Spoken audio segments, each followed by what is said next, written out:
नमस्कार। मैं आशीष राठौर आपका फिर से एक बार स्वागत करता हूं। अरविंद केजरीवाल ने अपनी गिरफ्तारी का टिकट खुद काट लिया है और खुद अरविंद केजरीवाल ये स्टेटमेंट दे रहे हैं कि मेरी गिरफ्तारी कब होगी और मैं इस्तीफा कब दूंगा।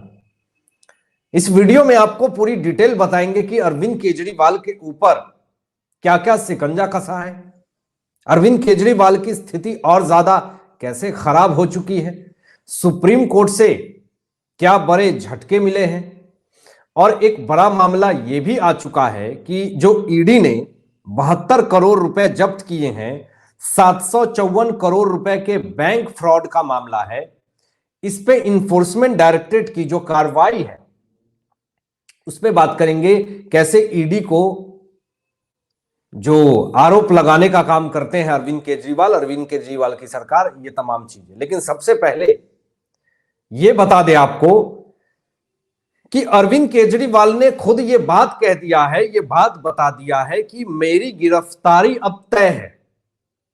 और ये तो इन्होंने ये भी ऐलान कर दिया कि तिहाड़ जेल से ही मैं पूरी तरीके से जो है अपना काम काज करूंगा, पूरी तरीके से जनता की सेवा करूंगा। जो इंसान वर्तमान काल में मुख्यमंत्री रह करके राज्य की जनता का सेवा नहीं कर पा रहा है, वो क्या तिहाड़ जेल में जाकर के जनता की सेवा करेगा, ये सवाल है। लेकिन वो स्टेटमेंट आप लोगों को दिखाना चाहूंगा और उस स्टेटमेंट में खुद अरविंद केजरीवाल ने, बहुत ही ध्यान से देखिएगा दोस्तों, बहुत ध्यान से समझिएगा, खुद उस स्टेटमेंट में अरविंद केजरीवाल ने यह बात कह दिया है कि मेरी गिरफ्तारी भी तय है और मैं गिरफ्तार भी हो जाऊंगा। यह खुलासा खुद अरविंद केजरीवाल कर रहे हैं। जरा देखिए, स्टेटमेंट आपके सामने प्रस्तुत कर रहा हूं। यहां पे एक रैली में अरविंद केजरीवाल ये कहते हैं कि अगर भगत सिंह इतने दिन जेल में रह सकते हैं, मनीष सिसोदिया 9 महीने जेल रह सकता है, सत्येंद्र जैन 1 साल जेल रह सकता है, तो हमें जेल जाने से डर नहीं।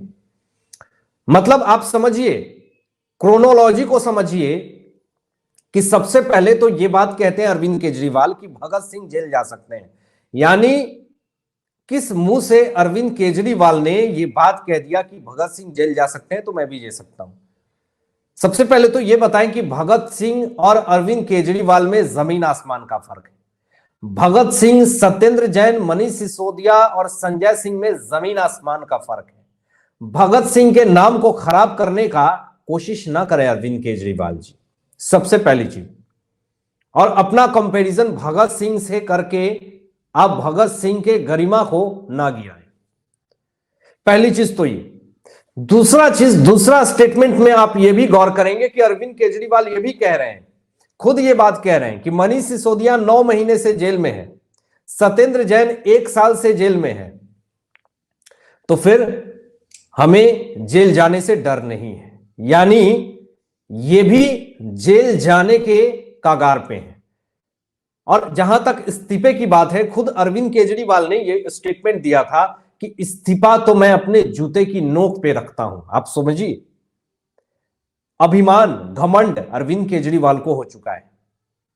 उनको यह घमंड हो चुका है कि मैं इस्तीफा दे सकता हूं, मेरी इस्तीफा तो जूते की नोक पर है। आपने आज तक एक मुख्यमंत्री के मुंह से ऐसा स्टेटमेंट सुना कि मैं तो अपने जूते के नोक पे इस्तीफा रखता हूं, मुझे भी जेल जाने से डर नहीं है, मैं भी जेल जा सकता हूं, मेरी भी गिरफ्तारी हो सकती है, ऐसे स्टेटमेंट अरविंद केजरीवाल दे रहे हैं।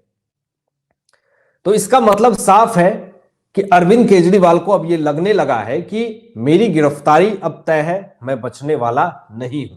अभी देखिए, ये जो स्टेटमेंट मैं दिखाऊंगा उसमें ये पूरी तरीके से साबित हो जाएगा कि इनके नेता अब ये बात कह रहे हैं।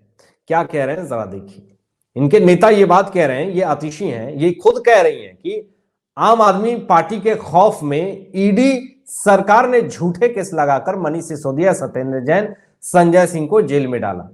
कभी आपने किसी भी चोर, उचक्के, आतंकवाद, भ्रष्टाचारी, दलाल के मुंह से सुना है कि मैं भ्रष्टाचारी हूं, मैं दलाल हूं, मैंने कुछ गलत काम किया है? किसी भी ऐसे भ्रष्टाचारी के मुंह से आपने ये बात सुना? यह स्टेटमेंट सुना? एक चोर भी अपने आप को ईमानदार कहता है, या फिर एक चोर भी कहता है कि मैंने तो देश की सेवा करी है, मैं तो देश के लिए अपना पूरा जीवन जो है वो पूरी तरीके से समर्पण कर दिया। तो यही काम आतिशी ये बात कह रही हैं कि जो है यहां पर आम आदमी पार्टी के खौफ में ईडी सरकार ने झूठे केस लगाए। आपके पास क्या सबूत है कि झूठे केस लगाए हैं? और आगे देखिए ये क्या कहते हैं कि अब ये अरविंद केजरीवाल को जेल भेजने की साजिश में जुट गए हैं ताकि उन्हें इस्तीफा देने पर बाध्य कर सके। ये बीजेपी किसी को प्रेशराइज नहीं कर रही है, ये आपकी भ्रष्टाचार की बीज है जो अब देश और दुनिया के सामने आ चुका है, और देश और दुनिया की ये मांग हो चुकी है कि अरविंद केजरीवाल जल्द से जल्द इस्तीफा दें और इनकी गिरफ्तारी हो।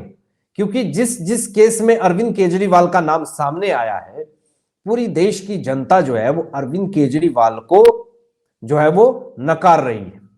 और आज आतिशी ये बात कह रही हैं कि भाजपा जो है वो हमारे पीछे पड़ गई है, ये कर गई है, वो कर गई है। अभी देखिए आगे ये भी क्या कह रही हैं। ये कह रही हैं कि लास्ट लाइन में आप देखिएगा कि अगर सीएम सर को इन्होंने गिरफ्तार किया, ये बात खुद आतिशी कह रही हैं कि अगर केजरीवाल को इन्होंने गिरफ्तार किया तो दिल्ली सरकार जेल से ही चलेगी, जेल से ही जनता के सारे काम होंगे, पर आम आदमी पार्टी कभी भाजपा की तानाशाही से झुकेगी। ये मतलब देखिए ये स्टेटमेंट बहुत ज्यादा इंपॉर्टेंट है कि अगर मुख्यमंत्री यानी केजरीवाल को गिरफ्तार किया गया तो दिल्ली सरकार जेल से ही चलेगी, जेल से ही जनता के सारे काम होंगे। मतलब हद हो गई अरविंद केजरीवाल की सरकार की। मतलब ऐसा सिचुएशन आ जाएगा कि ये जेल से ही सरकार को चलाएंगे। मतलब गिरफ्तारी अगर हो जाती है तो मतलब सोचिए कि पूरा प्लान रेडी है। और ये अरविंद केजरीवाल को भी पता है कि जो मैंने पाप किया है, जो मैंने भ्रष्टाचार किया है, उसका आज नहीं तो कल भांडाफोड़ होगा, और भांडाफोड़ होगा तो फिर क्या किया जाएगा? तो फिर वही होगा। एक तो शराब घोटाला, शीश महल घोटाला में ये पूरी तरीके से लिप्त थे, तो ये प्लानिंग इन्होंने ये बना रखा कि किसी तरीके से तिहाड़ से ही अपनी सरकार चलाएंगे। और ऐसा आपने सुना है कि एक आरोपी जो भ्रष्टाचार में लिप्त होकर के जो जेल के सलाखों के पीछे पहुंच चुका है, वो ये कहता है कि मैं जेल से दिल्ली की जनता का सेवा करूंगा। केजरीवाल अपने आप को बहुत ज्यादा बुद्धिमान समझते हैं, यही सबसे बड़ी गलती उनकी हो जाती है। और उनको यह लगता है कि मैं ये स्टेटमेंट दे दूंगा तो शायद दिल्ली की जनता मेरा पूरी तरीके से समर्थन करेगी, लेकिन ऐसा नहीं है। दिल्ली की जनता पूरी तरीके से मन बना चुकी है। दिल्ली की जनता ये पूरी तरीके से समझ चुकी है कि अरविंद केजरीवाल जो है वो दिल्ली की जनता को मूर्ख बनाने का काम कर रहे हैं और इसके अलावा कुछ नहीं कर रहे हैं। देखिए यहां पे एक चीज और दिखा रहा हूं आपको। ये जेल से जो चलाएंगे दिल्ली की सरकार या इस्तीफा देंगे, ये खुद ये कबूल कर रहे हैं कि जेल से मैं दिल्ली की सरकार चलाऊंगा, लेकिन इनको इस्तीफा भी देना पड़ेगा। ये जनता के बीच में जाकर के लोगों को फिर से भरमाने की कोशिश कर रहे हैं, बरगलाने की कोशिश कर रहे हैं, ताकि दिल्ली की जनता इनको समर्थन दे। ये भी कह रहे हैं कि मैं गली गली जाकर के लोगों से वोट मांगूंगा और अपने कार्यकर्ताओं को इन्होंने मतलब जाकर के कि फील्ड में उतरिए और लोगों को कन्विंस कीजिए। लेकिन आज समय दोस्तों बदल चुका है। आज समय क्यों बदल चुका है? आज दिल्ली की जनता पूरी तरीके से आम आदमी पार्टी का इंतजार कर रही है कि अगर चौखट पे आ गया तो इसको अच्छे से खातिरदारी की जाएगी और फिर अच्छे से मरम्मत की जाएगी और इनको समझाया जाएगा कि पहले बताओ कि पानी क्यों नहीं मिला फ्री में, पहले ये बताओ कि बिजली फ्री क्यों नहीं दी तुमने, पहले ये बताओ कि गली गली शराब के ठेके क्यों खोले तुमने, पहले ये बताओ कि शराब बाय वन गेट वन क्यों किया, शराब नीति में बदलाव क्यों किए, शिक्षा में घोटाला क्यों किया, और यमुना की सफाई क्यों नहीं की, और दिल्ली को लंदन पेरिस बनाने चले थे, दिल्ली को झीलों का शहर बनाने चले थे, यमुना की पानी जो है वो बाढ़ ला दी। ये तमाम सवाल दिल्ली की जनता पूछ रही है। जब आम आदमी पार्टी के कार्यकर्ता जब पहुंचेंगे दिल्ली के जनता के लोगों से वोट मांगने, तो ये सवाल दागे जाएंगे और इसका सवाल का जवाब ना अरविंद केजरीवाल के पास है, ना अरविंद केजरीवाल के किसी भी कार्यकर्ता के पास है। सोचिए ये क्या करेंगे। मूर्ख बनाने की सीमा होती है, और उस मूर्ख बनाने की सीमा को पार कर दिया अरविंद केजरीवाल। लेकिन उससे पहले मैं आपको बताऊं केजरीवाल की गैंग की पूरी कहानी, लेकिन उससे पहले एक इंपॉर्टेंट खबर यह भी आई कि ईडी को टारगेट करने वाले अरविंद केजरीवाल और राजस्थान के मुख्यमंत्री गहलोत को टारगेट करने वाले इन्फोर्समेंट डायरेक्टरेट को कि ईडी राज्य का कुत्ता है, ईडी ये है वो है, केजरीवाल सरकार ने या फिर संजय सिंह ने भी इन्फोर्समेंट डायरेक्टरेट को पूरी तरीके से टारगेट किया था। लेकिन आज देखिए कि वही इन्फोर्समेंट डायरेक्टरेट ने जो काम करा है, जो ऐसा काम किया है जिससे कि पूरी तरीके से बौखला गई पूरी एंटी जो विपक्ष की पार्टी है। देखिए सबसे पहली तो खबर यह आई कि यहां पर पूर्व विधायक विनय तिवारी जो कि 72 करोड़ की संपत्ति जब्त हो चुकी है दोस्तों। ये इन्फोर्समेंट डायरेक्टरेट का बहुत बड़ा एक्शन है और ईडी ने 754 करोड़ रुपए के बैंक फ्रॉड मामले में ये शिकंजा कसा है। ये मैं आपको दिखा रहा हूं कि ये बसपा के पूर्व विधायक हैं। ईडी ने विनय शंकर और उनके कुनबे की 72 करोड़ रुपए से ज्यादा की संपत्ति को जब्त कर लिया है। अब मैं ये बात क्यों कह रहा हूं कि इन्फोर्समेंट डायरेक्टरेट का इसमें बहुत अहम रोल है। इन्फोर्समेंट डायरेक्टरेट ने ये बहुत बड़ा एक्शन लिया और यही केजरीवाल सरकार हमेशा इन्फोर्समेंट डायरेक्टरेट को टारगेट करती है कि इन्फोर्समेंट डायरेक्टरेट जो है वो भाजपा के इशारे पे काम करती है। अब ये बताइए कि 72 करोड़ रुपए, 754 करोड़ रुपए की बैंक फ्रॉड का मामला, ये तमाम चीजें जो हो रही है इसमें क्या भाजपा लिप्त है?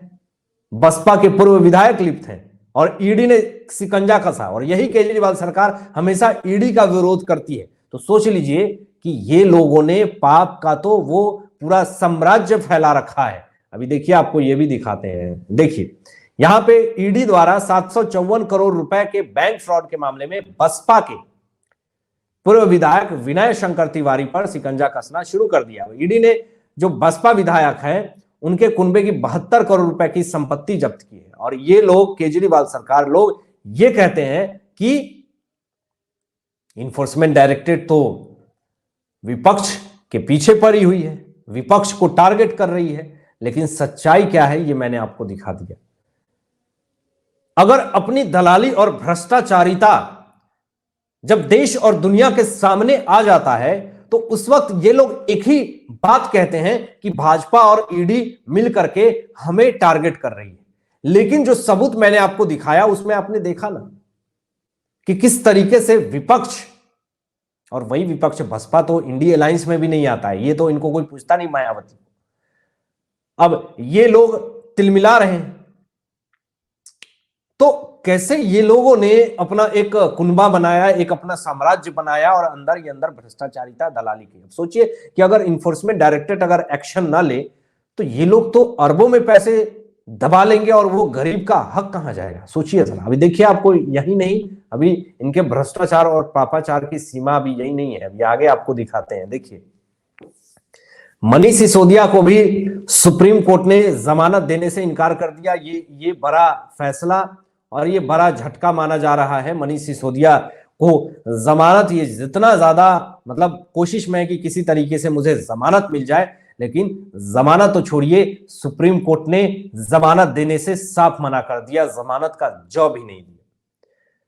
लेकिन सुप्रीम कोर्ट में जो बातें कही गई, जो दलीलें दी गई, उसको सुनेंगे तो केजरीवाल गैंग पूरी तरीके से अफरा तफरी माहौल बन गया है। अब जरा सुनिए क्या कहा सुप्रीम कोर्ट ने, सुनेंगे तो आप भी दंग हो जाएंगे। यहां पे दोस्तों जो मामला आया वो डीओई के पास दायर की गई शिकायत में दावा किया गया है कि आबकारी समूह द्वारा वास्तव में 100 करोड़ रुपए की रिश्वत को भुगतान किया गया। यह कुछ हद तक बहस का विषय है। हालांकि एक दावा है यह भी दोस्तों कि डीओई ने सबूतों और सामग्री पर भरोसा किया है कि इसका एक हिस्सा यानी 45 करोड़ रुपए गोवा चुनाव के लिए हवाला के माध्यम से ट्रांसफर किए गए। इसका इस्तेमाल राजनीतिक दल आम आदमी पार्टी द्वारा किया गया। सोचिए 45 करोड़ रुपए गोवा के चुनाव में आम आदमी पार्टी द्वारा किया गया।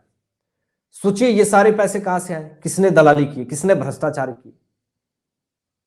और ये तो सुप्रीम कोर्ट ने पूरी तरीके से झटका पहला दिया पहला झटका मैंने आपको बताया, ये दलीलें जो सामने आई सुप्रीम कोर्ट के सामने कि 45 करोड़ रुपए गोवा चुनाव में आम आदमी पार्टी के द्वारा दिया गया, ये पैसे आखिर आए कहां से? ये सवाल है। शराब घोटाले से, या फिर शिक्षा घोटाले से, या फिर यमुना की सफाई जो में पैसे जो मिले उसकी दलाली से, या शीश महल के घोटाले से? ऐसे तमाम सवाल खड़े हो रहे हैं अरविंद केजरीवाल के ऊपर, जिसका जवाब अरविंद केजरीवाल जी के पास नहीं है।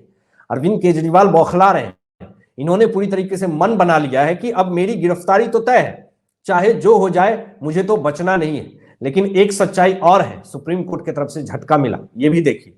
यहां पे दोस्तों पंजाब में धड़ल्ले से जल रही है पराली, और यहां पे सुप्रीम कोर्ट का जो फटकार दिया उसका भी असर नहीं है अरविंद केजरीवाल के ऊपर, ना ही दिल्ली वालों की सांसों की चिंता है अरविंद केजरीवाल। तो यहां पे सुप्रीम कोर्ट ने पूरी तरीके से फटकार लगाई थी अरविंद केजरीवाल को कि जो पंजाब में पराली जला रहे हैं, इससे दिल्ली की जो प्रदूषण है वो पूरी तरीके से AQI जो है वो 900 के ऊपर है, इससे सांसों की दिक्कतें हो रही हैं, बहुत सारे लोग बेचैन हैं, और पंजाब में आम आदमी पार्टी की सरकार है, धड़ल्ले से पराली जलाई जा रही है। लेकिन एक बार भी अरविंद केजरीवाल ने भगवंत मान को यह ना कहा कि पराली जलाने के लिए वहां पे मना करो। ये तो साफ मना कर रहे हैं। ये तो कह रहे हैं कि पटाखे कम फोड़ो, पटाखे की वजह से हो रही है, ये हो रही है, वो हो रहे हैं। मतलब 364 दिन पटाखे जलते हैं शादी विवाह में, उस समय नहीं होता है प्रदूषण, लेकिन जब हिंदुत्व का त्योहार आता उस वक्त पटाखे बैन कर दो, क्योंकि इनको हिंदुत्व के त्योहारों से, फेस्टिवल से दिक्कत है। इन्हें ये झूठ बोलते हैं कि यमुना में हमने 1000 घाट बना दिए, लेकिन जब वहां पे मीडिया पहुंचती है तो वैसे ही गंदी पानी फेन है।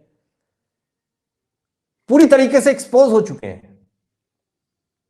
और जब सुप्रीम कोर्ट पूरी तरीके से फटकार जब इनको लगाई भी कि पराली जलाने पे रोक लगाई जाए पंजाब से, तो भी इनको नहीं कुछ समझ में आ रहा, और ये कहते हैं कि मुझे मेरे ऊपर तो साजिश करी जा रही है, भाजपा जो है वो मुझे खत्म करना चाहती है, भाजपा आप आम आदमी पार्टी को खत्म करना चाहती है, भाजपा हमें जेल में रखना चाहती है ताकि आम आदमी पार्टी के लिए लोकसभा चुनाव के लिए मैं जो है प्रचार न कर सकूं, हमारे 3 से 4 बड़े नेता को गिरफ्तार कर लिया गया। ऐसे तमाम ड्रामे अरविंद केजरीवाल कर रहे हैं।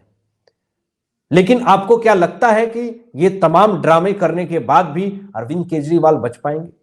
जरूर कमेंट करके बताइएगा अपने विचार, जो भी आपके मन में है विचार व्यक्त करके जरूर शेयर करें हमारे साथ। मिलते हैं एक लेटेस्ट ब्रेकिंग एनालिसिस के साथ, तब तक अपना ध्यान रखिएगा, ख्याल रखिएगा। सत्यमेव जयते। जय हिंद।